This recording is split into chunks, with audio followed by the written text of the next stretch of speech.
What's up, Hyperfast Nation? On this episode of the show, I interviewed an amazing guest who is the Chief Revenue Officer of Breadcrumbs, which is a lead scoring system and company that helps all businesses, including real estate agents, get more revenue by focusing on the most winnable and most profitable clients. Welcome to the show, Jason Reichl.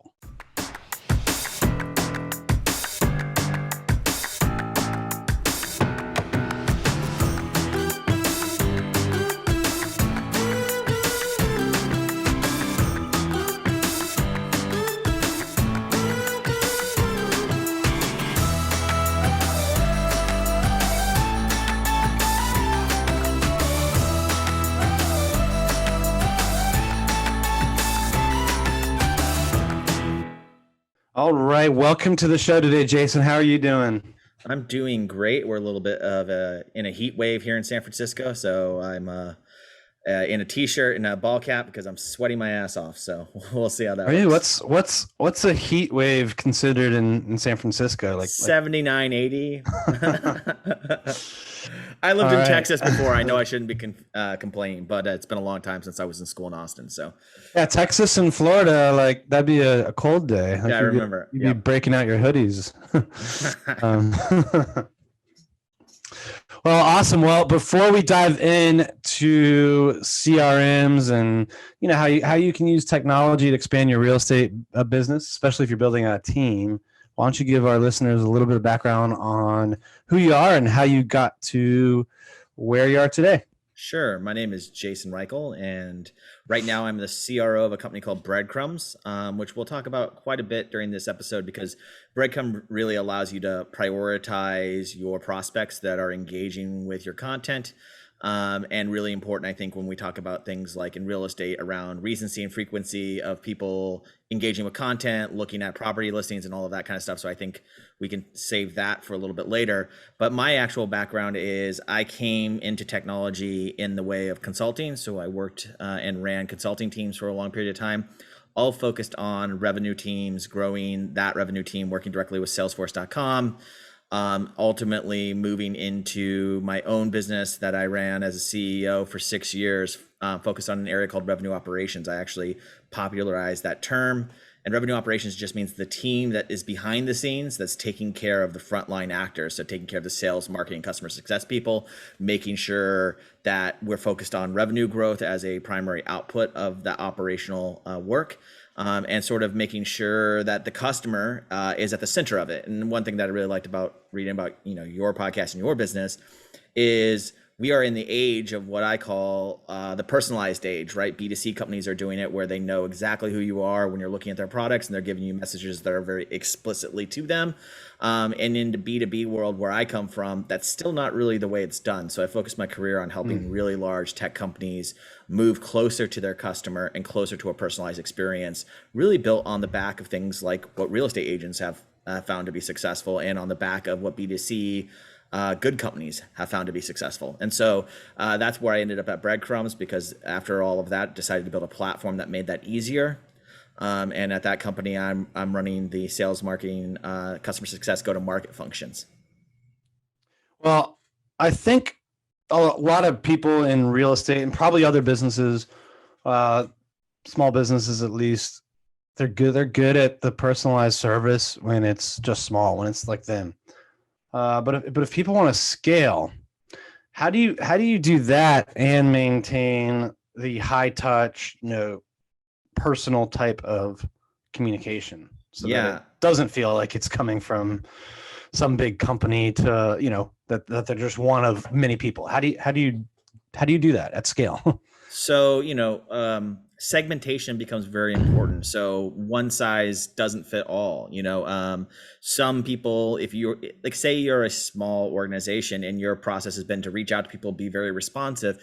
If you're working with someone who is more reserved, more put off by that kind of thing, maybe it's supplying them and nurturing them with content until they're ready to engage with you. It's buying a house in San Francisco is very different than buying a house in Missouri, right? The people that you're dealing with might not want to go on the tours. They might want all information process to you digitally, and then eventually sign up to, do the open house thing, and then, by actually put a bid in the house and manage all that through technology. Whereas in Missouri, it might be a very different personalized experience of someone, driving someone around from house to house. Those are different segments. But I also believe that within one locale, like in that Missouri example, there are probably different kinds of people within that, and you are probably good at servicing one of those kinds of people. And so it's really segmenting your data pool, those prospects, to where you have the best chance to win, the highest likelihood of converting them into being, they're using you to either sell or buy real estate, and then ultimately, that your service fits them. I see so many businesses, big and small, and all sorts of kinds, try to go after the entire market, and then their conversion rates are, really down in the tanks because, they have no process that maps to a specific segment. And so in lead scoring, which is the term that, I'm mostly going to talk about here, lead scoring is the idea of two things. One is fit. So A, B, C, D, mean how good does that person fit your business, your processes? And then secondarily, how engaged are they? And are they showing frequency and recency? Mean, how are they on the site in the most recent time, and how long ago, and how many times did they hit that, that listing, as an example? And how can we bring those people to the top of the list so that we can go after them from minute one? And I think this is true in all businesses. I think that what we don't like about technology, what we think technology does, especially in businesses like this where it's high touch, is disassociate us or move us further away from the customer. In reality, you could be using technology to give the best experience to the people who really are, the right fit with the right kind of engagement to convert quickly. I don't think that's a dirty word. I don't think we should be hiding from that. I think that's really what those customers want. And they're going to, experience your service and be appreciative and get referrals from that much better than if you kind of just blanket the whole thing with the same kind of approach. I think real estate agents struggle with this concept because even though this is their ideal client, this is the person they should go after, I think they have a hard time turning down any business. So how do you get around that? I think you need more of what you're good at, right? But I think there's a mindset issue as well. Yeah, there's a mindset issue, and there's a lack of data issue, right? So the first thing that I would recommend to people who are listening to the show, who are looking at lead scoring, and a lot of tools can do this. Breadcrumbs lives outside of the CRM, and so it is a much less expensive solution than other solutions that live in your marketing automation platform or your CRM platform if you're using those, and can hook up to your data sources. But the way that I would say that you can validate this with data, and validating with data really does change your mindset, is all of your leads can be scored, and you can treat everyone the same for a period of time. Then go back and look at the conversion rate between the customers who were scored higher and the customers who were scored lower. And you'll realize that there was a lot of effort for little reward on the low end, and a lot of, and not as much effort on the high end. So one thing we talk a lot about in revenue operations and in the theories that I espouse, and I think real estate agents can live this too, is you're really looking at the LTV, the lifetime value of a customer, right? Not just that one transaction. So especially in real estate, we know that, the person that you sell, they're going to refer you. And so there's a lifetime value that's pretty high for specific right fits in your model. And so I would say that you can just run these lead scoring programs built on things like, how many times did they go to the listing? How frequently? Does it decay over time? Meaning that if you were really engaged a week ago, your score shouldn't be the same 3 weeks from now, because you're not doing the same kind of activity on the websites or in the listings or however you're tracking your prospects. And I think that over time, what you can do is look back at that and go, wow, I have a 26% closure rate on these A1 where they're the best fit and they're the most engaged. And I have a 5% closure rate on a D1, which means that they're engaged, but they're not really active buyers per my services and what I put out there. Once you see that, you'll realize that you put the same amount of effort into each of those. What would happen if you put more effort into those A1s, those A2s, those A3s, those customers who are really the right fit and showing signs of engagement? and you'll find that you're actually generating more revenue off of each of those customers, having a higher lifetime value. And then it kind of just clicks for people. So every time I brought them through this process, and believe me, I brought a lot of people kicking and screaming through this process. At the end of the process, what they find is it's not about saying no and turning down business. It's about actually opening your effort up to the business that you're more likely to win, and trying to generate more customers who are like that segment, right? And as much as I want to help organizations that are relatively small or independent, which maybe a lot of people listening to this podcast are independent, but there is a reason why those other guys got to where they're at. And this is a key component of their strategy of knowing which buyers, which people are going to buy with, and how they can influence that buy, right? And that's how those organizations have scaled very successfully. And we're talking about, national organizations, but they didn't all start out that way. And so we have to really think about, even if you are a small business, you are competing against more sophisticated organizations. And what we're talking about here from a sophistication standpoint is the kind of stuff that you actually know intuitively, and you probably have the data on in your database or off your website, that you're just not utilizing. Every company I talk to, they have this website that is a treasure chest of content, is a treasure chest of engagement, of how long someone sat on a page, how long they looked at something, did they forward it to, did they get the link and forward it to, someone else? Like, that whole process is engagement, and it's just sitting in people's, back end, because they never really realized that they could utilize that information for something that's going to make them money. Hey, that's a great thought, but let me get to this question that I just got from one of my followers right to my phone. By the way, did you know you can text me at 703-215-1684?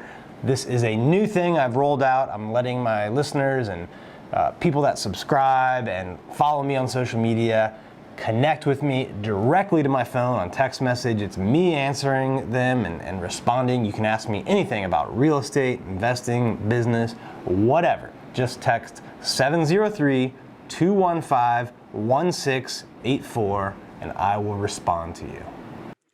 How do you do this in a predictive matter? Because I could have a client who buys a $500,000 home now, then maybe they refer me a friend at that price level. Maybe in 2 years they sell that home and buy $1 million home and refer me some more people. So, after like 3 or 4 years, I can be like, all right, this person brought in directly that I can see like $120,000 of commission. But how do I know that lifetime value or predict it in year 1 instead of year 5? Exactly. That's great. So this demographic, firmographic information is really valuable.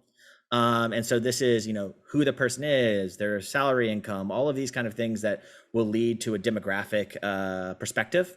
And then it will tell you, and again, this is about how you win. This is not about the client that's going to bring you that has the most money, right? And so the whole idea of lead scoring is not about finding the person who has the most money and then working with them. It's about finding the person that is the right fit for your service, who is going to convert and who's going to spend money with you. So, if you do really well with a certain demographic, and you have high conversion rates with them, you need to find more people like them. And that's how you're going to make money. It's not going after, if you are a personal real estate agent and you know that there's money in commercial and you have no shot of winning, and you're going to put a bunch of money into an RFP and all this other stuff to even win that business, you probably are not going to go do that, even though that commercial real estate, if they're going to buy, 10 buildings in the next 2 years, maybe there's a lot of money to be made there, but not for you, right? And so that is one of the things where people have to kind of understand this is about, again, that personalized match. Think of it as a dating site. Who am I going to win with, and am I going to actually have the highest conversion rate with? Match with that. So demographic, firmographic information, which is available to everyone. All you need is an email address, and you can enrich that through, a tool like Breadcrumbs or many data sources that will pull in who they work for, how much, what range they're in, what age range they're in, and all of that stuff can be a predictive measure of other customers who are like them. Now that's called the fit, right? And that's who you fit with. And your A fit may be someone else's D fit. It just depends on how well you're doing with a certain demographic and how you speak to them. So I have a friend that's in real estate in Brooklyn. She tends to sell to first-time home buyers, in the age of 30 to 40. Investment banking, tech is kind of her thing. And so she really narrowed that focus down and found all of her A prospects that she could really go after, and then be predictive that she would get a good closure rate with them, right? Because she had a historic closure rate with them. That's the first part. And that's part of the model building. And really, that is where you work with someone on our end at Breadcrumbs, who, when you buy the software, they'll work with you to build a model. Or you might even know that, like, you might be able to run through and say, okay, here's the people that I would like to target, or that I know I'm good at targeting. Let's build a model. We get that fit in. I know I want to, hit people who have been on a website more than 3 times looking at a particular listing, because I may want to prioritize on a particular listing. That's the engagement part of it. So that would generate that. But the key there, after you've made that decision, is sometimes we don't know what we don't know, right? And what you need, and what you should be looking for if you're going to think about using a programmatic way of doing this, like Breadcrumbs, is machine learning that's actually running behind the scenes and validating those assumptions. So if I thought, in the case of the Brooklyn example, that it was people in fintech that I did really well with, financial tech, and then it turns out over a series of time that those people are not closing, the system should be smart enough to recommend a change to who I score at the top of my heap. Right? And this is a really good counterpoint. There are some systems which are called black boxes, and this is just, they spit out a score to you and you're just supposed to go, okay, thank you, system. At Breadcrumbs, and me personally, I don't believe in that, because what if for the first 5 years of your business, you are doing single dwelling homes, and then you make a pivot purposefully to move into multi-unit homes, and you want to move into a different area. You're going to have to tell a system that you want to do that, right? And the system, if it's just a black box, is going to tell you don't do that because you're not great at that. Well, some businesses need to expand. They make decisions based on the market that they see coming, or things that computers can't predict yet. But then after that, after you're running that for a while, machine learning can come in and actually say, hey, we suggest that you change this or do that because you're having a better outcome. And so when you're looking for a piece of technology, you don't want artificial intelligence, which is kind of like that black box thing I'm talking about. What you want is something that's machine learning based, that's actually learning over time based on sort of the credentials you set up. And if that all sounds techie and nerdy, all it means is you need to validate your assumptions, either manually or with some kind of machine learning that's going to validate that after you put something in place, is it accurate? Am I actually getting the results I need? And that's why I typically say, let's just set up something, and then we can look at your closure rates over time and figure out, well, that doesn't really fit. Because, if someone's an A1, you should close them someplace in the realm of about 22% of the time. And if ultimately you see a conversion rate that's lower than 22%, then you can say, maybe my A1 is not really my A1, right? And maybe I need to change some of that. And if you have a system, it can make recommendations to you. If you're doing it on your own, you can just keep changing and fiddling with the formula until you get to the right closure rate. And then, you're kind of honing in on something. And a 22% closure rate of all A1s is pretty significant. It's usually, for most businesses, it's between a 26 and 40% revenue increase, right? And so that's a very significant increase for business, especially when they're working with customers who they already are winning with. And what they're doing is just finding more customers that are like them. At Breadcrumbs, we call it finding hidden revenue that already existed, that's already in your database, because you already have these people viewing the website, but because you're not classifying them, because you're not telling that this person is like this other person, you're not treating them like someone that you already have a great relationship with, that you already know how to work with them. You're treating them like they are, an unknown source to you. And they're really not an unknown source, because, as much as people don't like to hear this, behaviorally, we all pretty much act or fall into specific kinds of behavior that can be analyzed and used for businesses' benefit. And I actually don't think that's a negative thing. I think that's a very positive thing, because it gives a better experience for the person on the other end. How long does it take once you typically start working with someone, plugging into their data sources or CRM? Yeah. How long does it take to basically start to kind of learn and spit out recommendations, if you will? Yeah. Great question. So it really matters on your sales cycle. I mean, if from person looking at, in the case of real estate, the person looking at the listing to close takes 4 weeks, let's say in your area, or if it takes 8 weeks or 12 weeks, it usually takes about that much time because you have to go through a deal cycle, a couple deal cycles in order for the system to start to pick up and make recommendations, and also for you to see the validation of your scoring anyway. But the key here, and this is where we usually start all of our things, is we'll ask you for a list of your current, the customers you've closed over the last 6 months, right? And then we'll use that to pull demographic information, firmographic information, engagement information from your system. If you're using a CRM, if you're using HubSpot, if you're using Salesforce, whatever CRM you're using, we'll pull information from that, and we'll build a suggestive model based on historical reference, right? And so you'll start to be able to trust that model immediately. And then within about a month or 2 month time, depending on the kind of business that you're in and what your deal cycle is, you'll actually start to get recommendations on how to optimize that. Gotcha. So this is something that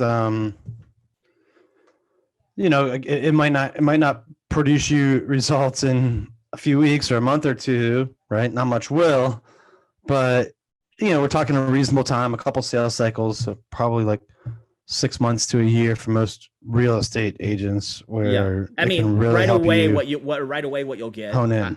What happens right away, I find in this process is, I don't know how many of your audience are running ads and things like that, but looking at your closed won business and then putting that through an algorithm, and then finding the segmentation things really help with things like Facebook, Instagram, LinkedIn advertising that a lot of people are doing, or however else you are acquiring customers. That helps right away. And that's a lot of information that people don't have, because honestly, you can look at a bunch of customers, and unless you have data scientists in your pocket, it's kind of hard to say, like, what does Jason Reichl and Dan have in common, right? And they both were one business, right? That's a little difficult to understand while you are the person doing the work within the business. Like, if you are the agent, if you are the CEO, if you are the whatever you are, you're kind of focused on the day-to-day, not these extractions that are happening that we are not even aware of in our business, right? Most of us that are acting as independent contributors at any point in our business, it's hard for us to take a step back and look at themes. And so what I find is right away you can get a boost to advertising. You'll see that advertising spend goes down while conversion or click-throughs go up, right? And that is a really big benefit for most people almost immediately. Hey, hold that thought for a minute. Do you have a client that needs to buy or sell a home in the DMV area? Then why not trust the highest selling team in the DMV, the Carrie Scholl team? We've helped thousands of buyers and sellers and would love to help your clients. And we guarantee we will save them time, money, and stress throughout the process. And they will be so grateful that you referred them to us. Go to carriescholl.com to learn more. Again, that's carriescholl.com to learn more about sending us your clients that need to buy or sell a home in the DMV area. That's carriescholl.com. What's the first step if a real estate agent is listening to this podcast, wants to take advantage of capturing, more revenue from the existing leads and clients that they already have, explore this with you guys? What do they need to do, and what is that going to look like?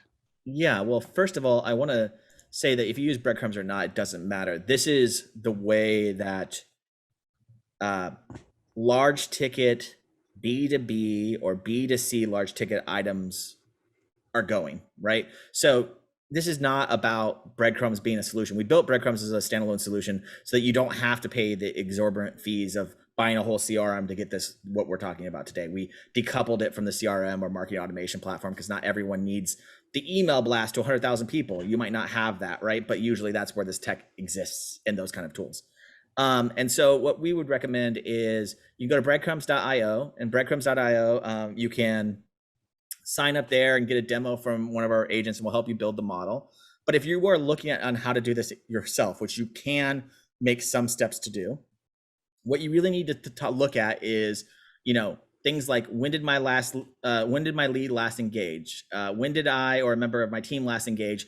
And what type of content does my lead engage with? These are kind of the three key things I think in your industry specifically that are important because we know that timeliness is a really important thing in real estate. Almost any kind of like consumer driven sale is really about these things.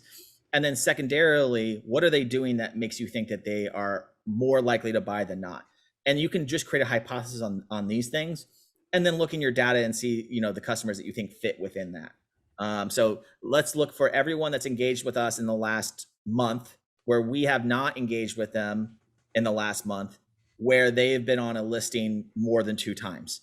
If you can start to ask yourself those questions, and you can start to understand how this would be useful for you to make a call list or a tickler. This is the most fundamental, basic version of this.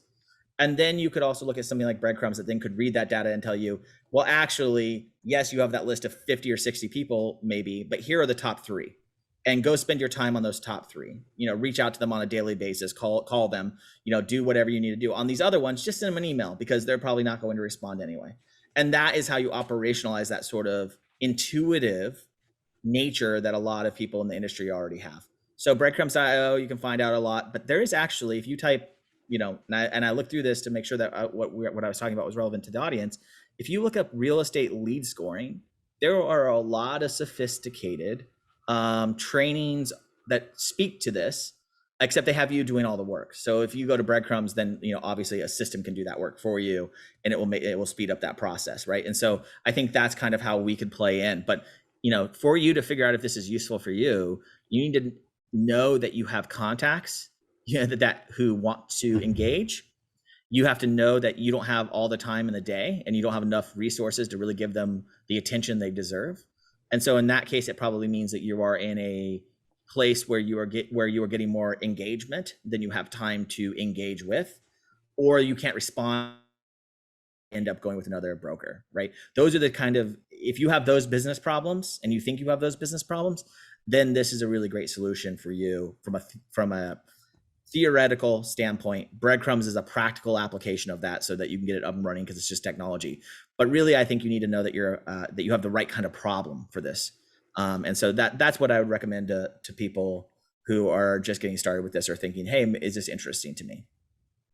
Well, I love how it allows you to focus more of your time on the more valuable clients, leads, prospects. And even if you are good at this intuitively, I think it's going to be hard to scale. And this allows you to do that at scale. So I love it, and love the content and value you've brought today, Jason. Before I wrap up, I always end with a hyperfast round, if you're ready for some rapid fire questions. And absolutely, answers. Let's do it. Yep. All right. What's your biggest piece of advice to a new real estate agent?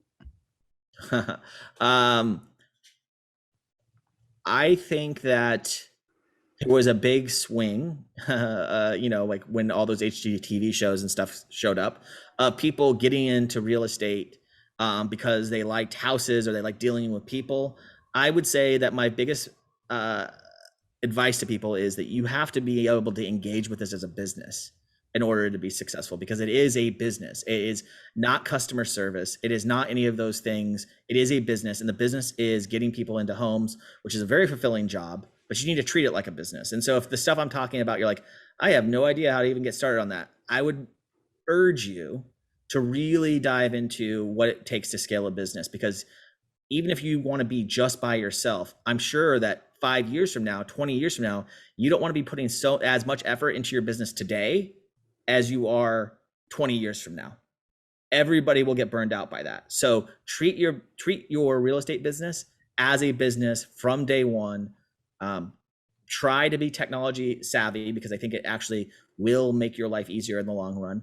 And don't be afraid that what you're getting yourself into is your own little independent business, even if you're a small real estate agent. If you work for one of the big guys, use technology to really build your book of business. Right? It's very hard for real estate agents who are starting out to really build a solid book of business on their own. And I think that's kind of the big thing that you need to do if you ever want to move away from one of the big guys and go out on your own, or even if you want to be one of the top agents in one of the big guys. You kind of have to know what your secret sauce is. I hear so many people, and I've known so many people in real estate who say, oh, I went into it because I love XYZ, but they never really build that book of business because there's nothing that they're doing that's really value differentiating their business. What's the biggest challenge you've had in business, and how did you overcome it, or what did you learn from it? Phew, that's a. I have to think about how honest to be in this. The biggest thing is about partnering with the right people, and then holding on to ideas well past they're not working. I think it's very easy for the sunken Sunk cost fallacy to emerge in your business. And I think a business is a living, breathing entity onto itself. And you need to understand if you are you extinguishing the fire, or are you igniting the fire? And I think it's really, really hard talk you have to have with yourself. And so I've learned, and I do help entrepreneurs all the time, that things like visioning and understanding, where you're going and things that you can relate back to and where you want to be in 3 to 5 years are extremely helpful for you letting go of the things that you think might work now that aren't actually working, and experiment and move on to new things that will help you in the future, right? Again, a lot of human psychology is about novelty and being there first. And so, if you're doing the same thing that everyone else is doing, it's very hard to stand out. If you are, just copying a template, you're going to have to work extra hard on it. So I would say that you need to have a vision for yourself. You need to know what's authentically you, and you need to go for it. And, if anyone's ever interested in that, there's a great book called The Lapsed Anarchist Guide to Business that people can pick up, which is really, really helpful for building long-term vision statements that actually are like a compass to your business. All right, last question. Where do you see yourself 10 years from now? I see myself actually, one of the things that I'm working on is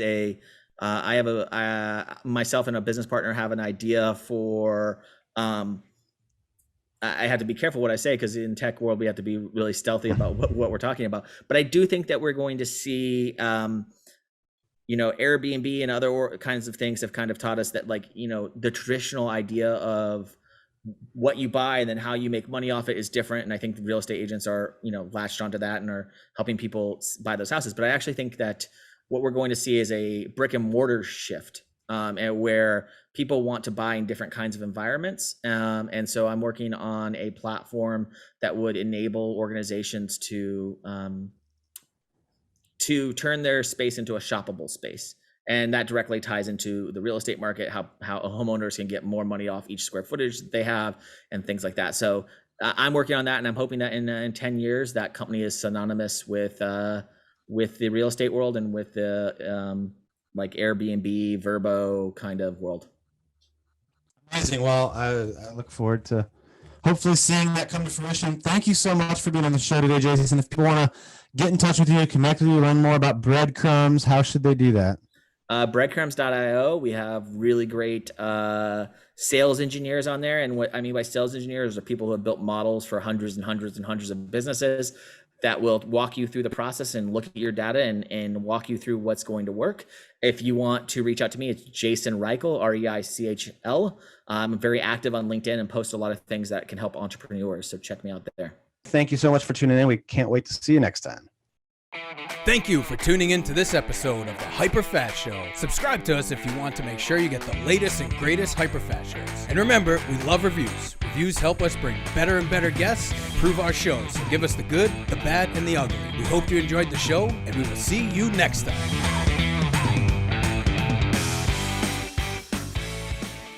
Hey guys, thanks for sticking around to the end. I hope you enjoyed that video, and if you want to see more, click right here. And if you want 100 real estate tips from my best-selling book, click right here to download them instantly. And if you're new to this channel, click below to subscribe and turn on post notifications so you don't miss out. And leave some comments about what you think on the videos.